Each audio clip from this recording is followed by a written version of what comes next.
నమస్కారం HR TV9 news కి స్వాగతం. ప్రతిక్షణం ప్రజల కోసం.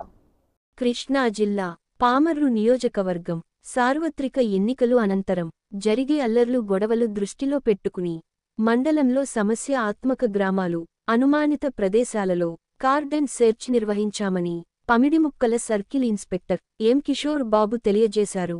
ఈ కార్యక్రమంలో Pamidimukkala SI K Srinivas, Thotlavalluru SI, Kuchipudi SI మరియు సిబ్బంది పాల్గొన్నారు.